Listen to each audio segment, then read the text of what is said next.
मैं वीरेंद्र तिवारी विप्र आकाशवाणी गायक आप सबों का हार्दिक स्वागत अभिनंदन करते हुए मैं चैत का चटनी कहा जाएगा। चैत महीना थोड़ा गर्म महीना होता है और एक घरनी है जिनको पत्नी कहा जाता है, उनके पतिदेव प्रदेश में है, उनके ऊपर क्या बीत रहा है वो वर्णन कर रही हैं। आप सब गाना में सुनेंगे। हमारे साथ तबला पर श्री राकेश कुमार सिंह जी हैं, मजीरा पर विजय पांडे जी हैं, विशेष आभार में ऋषभ मिश्रा जी हैं। कृपया ध्यान देंगे, पसंद आवे तो लाइक शेयर सब्सक्राइब जरूर करेंगे। हम सब कलाकारों पर ध्यान देना आप सबों का फर्ज बनता है। धन्यवाद।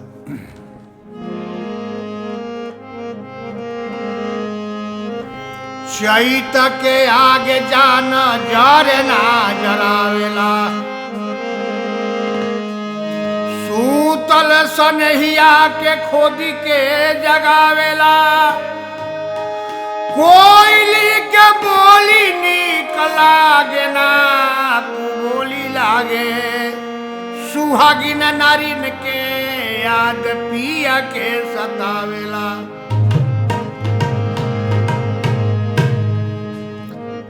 पिया के प्यास पानी प्यास ना बुझावेला, हर घड़ी मनवा में पिया के याद आवेला। विप्र वीरेंद्र गाई पिया बसले विदेश जाई, चैती बेयार बारा उख मचावेला।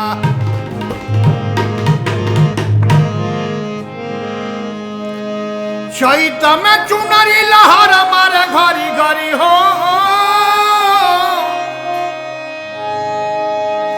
चैत में चुनरी लहर मारे घरी घरी, मनवा भइल मोर लहरी मदन रस जोर लगावेला, बलम देखी कहिया ले आवेला, मदन रस जोर लगावेला, बलम देखी कहिया ले आवेला। चैत में चुनरी लहर मारे घरी घरी हो, चैत में चुनरी लहर मारे घरी घरी, मनवा भइल मोर लहरी मदन जोर लगावेला, मदन रस जोर लगावेला, मदन रस जोर लगावेला, बलम देखी कहिया ले आवेला।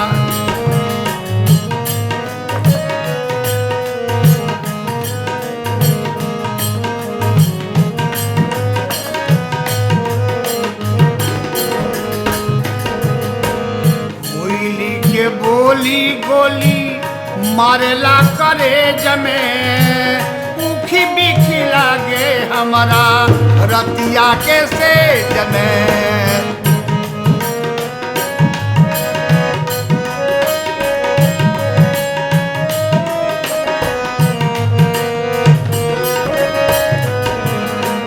कोयली के गोली गोली मारेला करे जमे,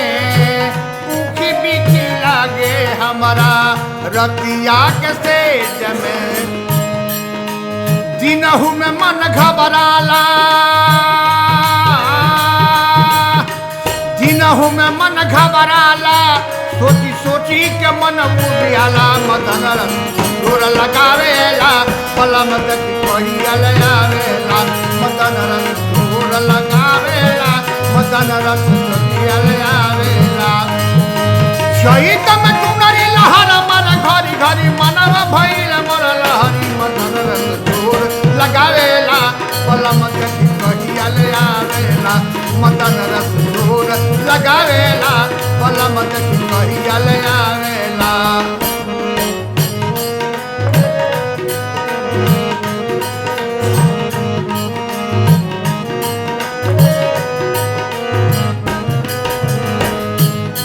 और का कहली आनंद ली सभे।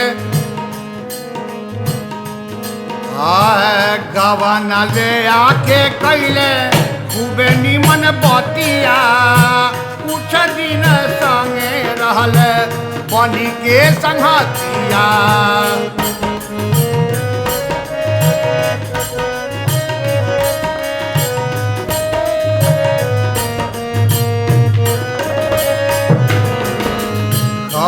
ले आके कैले खूबे नीमन बतिया कुछ दिन संगे रहल बनी के संगतिया का कही न कहल कहाला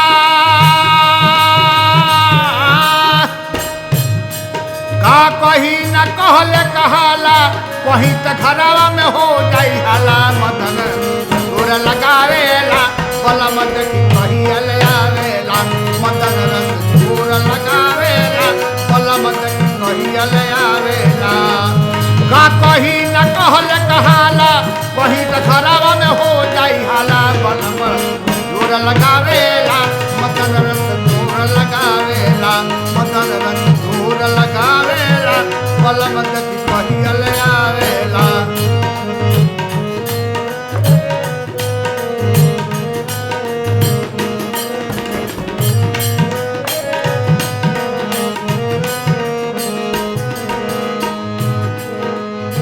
देखिए अपना पतिदेव से रुस जाता रही रुसल बारी का कहता रही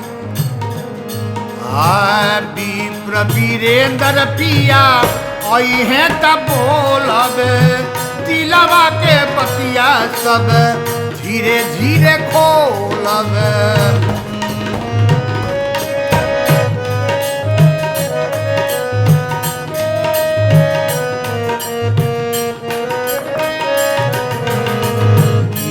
वीरेंद्र पिया अहे तना बोलब दिलावा के पतिया सब धीरे धीरे खोलब